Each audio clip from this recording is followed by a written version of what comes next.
Bienvenue sur AstroRoche. Je suis Julien Sercourt, chargé de communication sur les astéroïdes.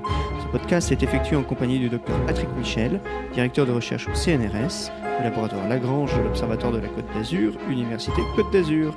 Patrick est également l'auteur du livre À la rencontre des astéroïdes chez Odile Jacob. Ce podcast est dédié aux astéroïdes, à leur importance scientifique et aux moyens de se protéger du risque d'impact, autrement appelé la défense planétaire.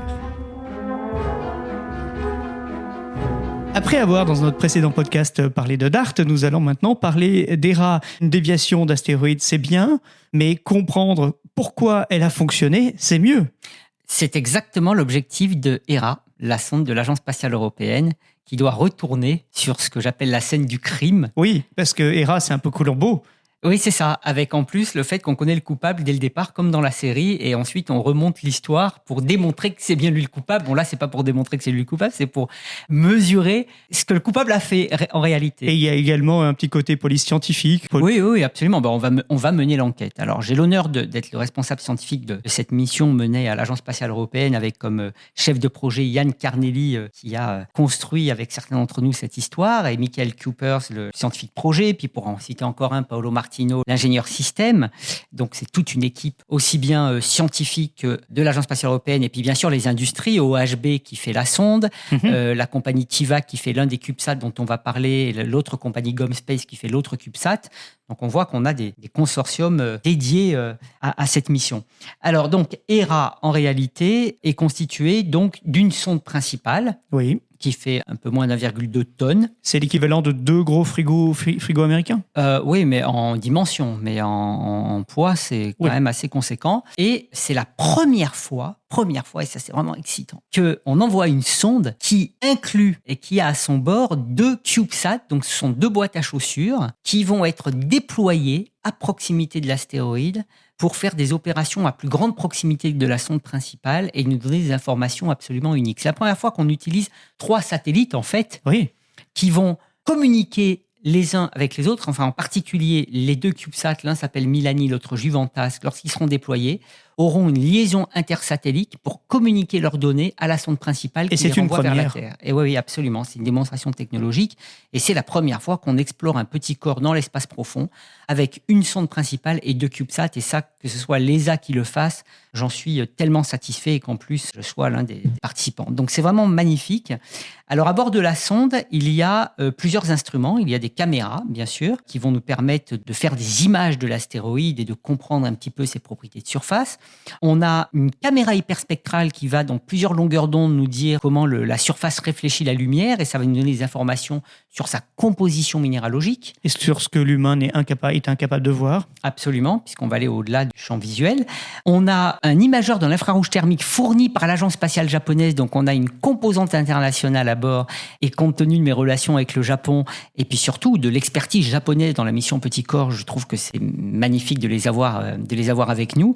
Et cet imageur va nous permettre de mesurer les propriétés thermiques de l'astéroïde, mais aussi la rugosité de surface. On a un altimètre laser qui va nous donner des mesures de distance à l'astéroïde et de la topographie de surface. Et puis, on a les 2 CubeSats qui embarquent plusieurs instruments chacun. Donc, le CubeSat Milani a d'abord une caméra de navigation, mais qui va faire de la science.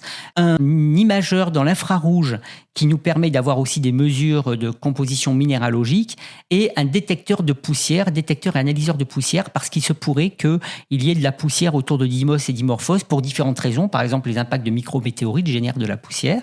Donc ça, c'est Milani.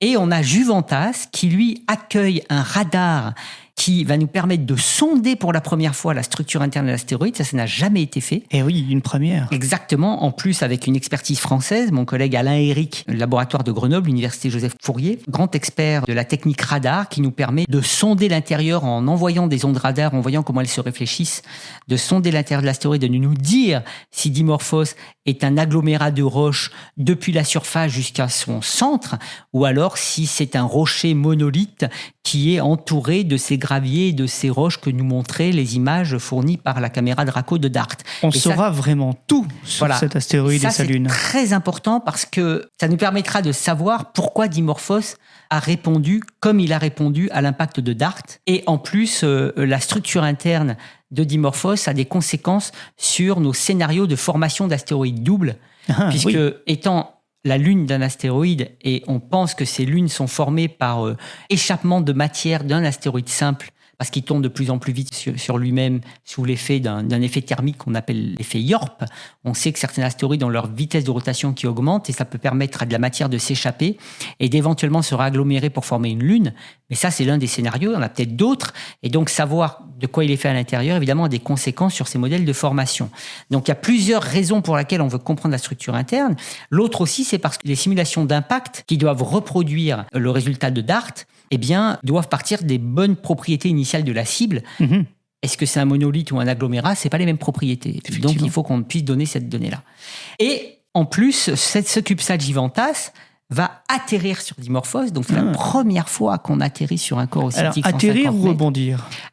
Ça, c'est la question. Est-ce qu'il va rebondir?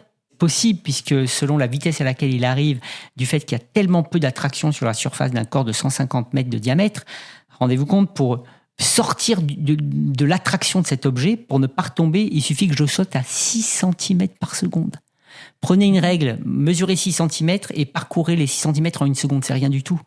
Donc, moi, en sautant sur ma chaise, en m'excitant, en vous parlant, je suis déjà en orbite. Donc, du coup, il va probablement rebondir. Et d'ailleurs, il a un accéléromètre à son bord qui va nous dire comment il rebondit, nous donner les coefficients de rebond, ce qui nous dira si la surface, elle est molle ou dure. Et toute donnée sur les propriétés mécaniques valent de l'or. Et on sait maintenant qu'il faut toucher pour le savoir. Et là, Giventas va toucher, rebondir. L'analyse de ces rebonds va nous permettre de savoir si la surface est molle ou dure, et ça a des tas d'implications. Et enfin, une fois posé, eh bien, un gravimètre nous permettra d'avoir une connaissance du champ de gravité de l'astéroïde encore plus précise. Évidemment, tout ça a des conséquences sur notre interprétation de l'impact de DART. D'autant plus que une des premières mesures qu'on veut faire, c'est la masse de Dimorphos. Oui. Pourquoi ?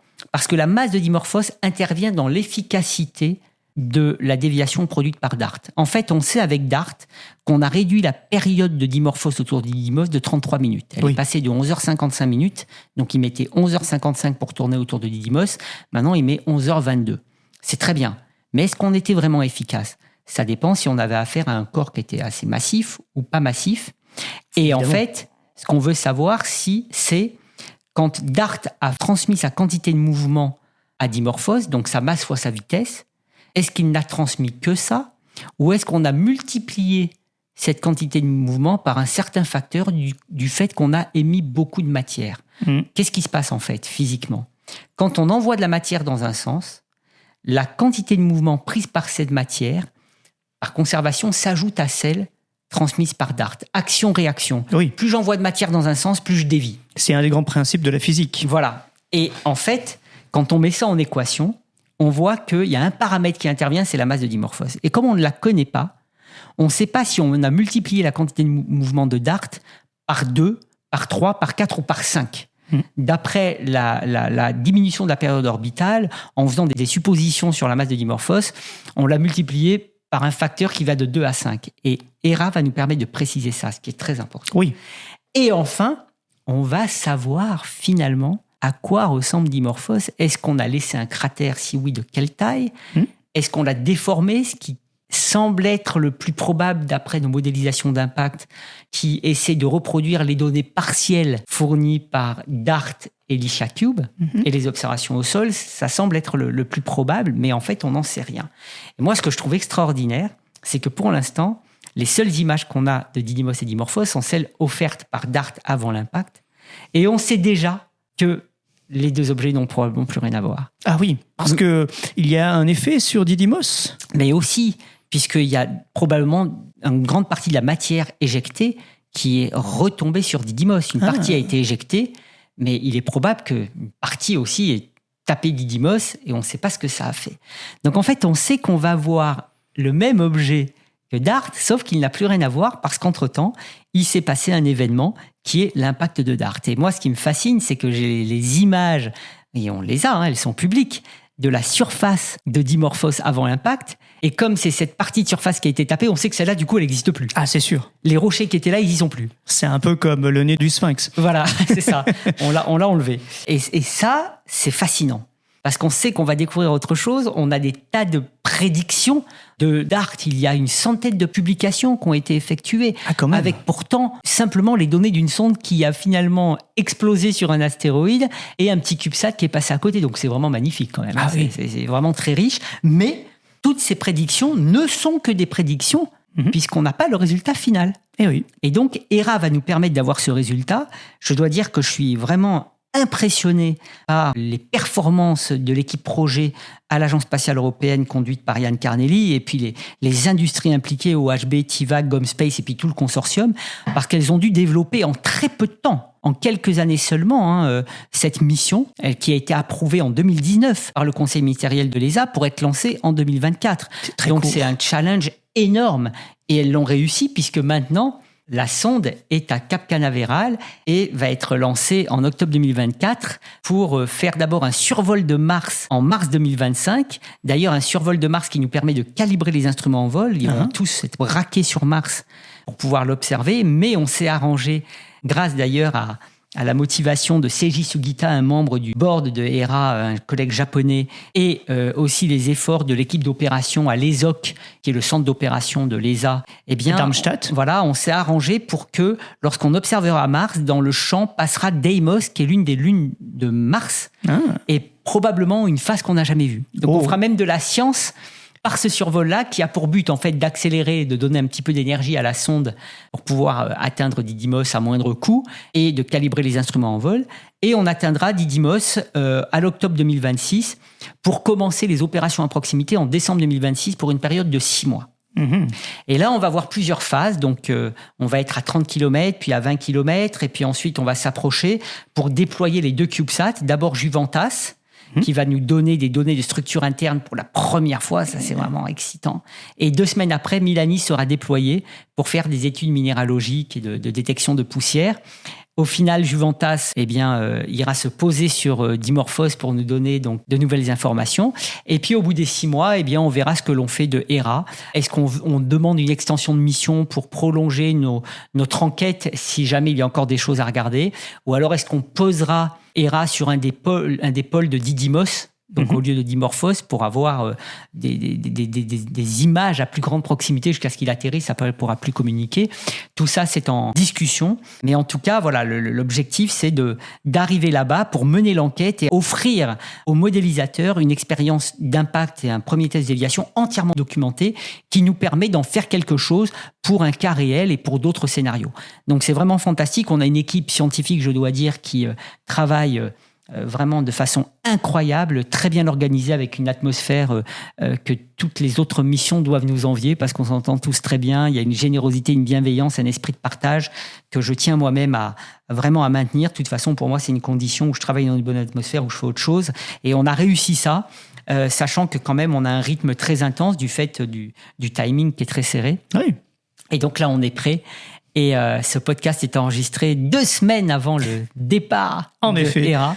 Et je peux vous dire que dans ces situations-là, on est en même temps excité, stressé, angoissé parce que tout peut se passer et on n'est qu'à 2 semaines du lancement. Donc voilà, c'est des moments uniques. Je crois qu'on ne peut pas les décrire. Il faut vivre des aventures spatiales pour les décrire. Et c'est pourquoi j'essaie d'impliquer un maximum de jeunes pour leur donner l'envie de poursuivre parce que c'est des aventures en même temps techniques, scientifiques, mais aussi humaines. Et Hera en est la belle démonstration, sachant qu'on a bien sûr des Américains dans l'équipe, l'équipe DART, et puis la NASA a aussi financé ce qu'ils appellent participating scientists sélectionnés qui nous rejoignent pour soutenir nos efforts, pour analyser les données. Donc c'est vraiment des projets internationaux, même si c'est une agence spatiale qui est maître d'œuvre, il y a énormément de gens impliqués de toutes les nations de façon assez ouverte. Et ça, je crois que c'est très important, en plus quand il s'agit de défense planétaire, effectivement, où on cherche à protéger la planète. Et la planète, il y a des frontières en termes de pays, mais on est tous des humains sur une même planète et il n'y a plus de frontières quand il s'agit de la protéger. Et Hera va y contribuer magnifiquement. Eh bien Patrick, je vous remercie. On se retrouvera dans un autre podcast très bientôt. Et go Hera. Et go Hera.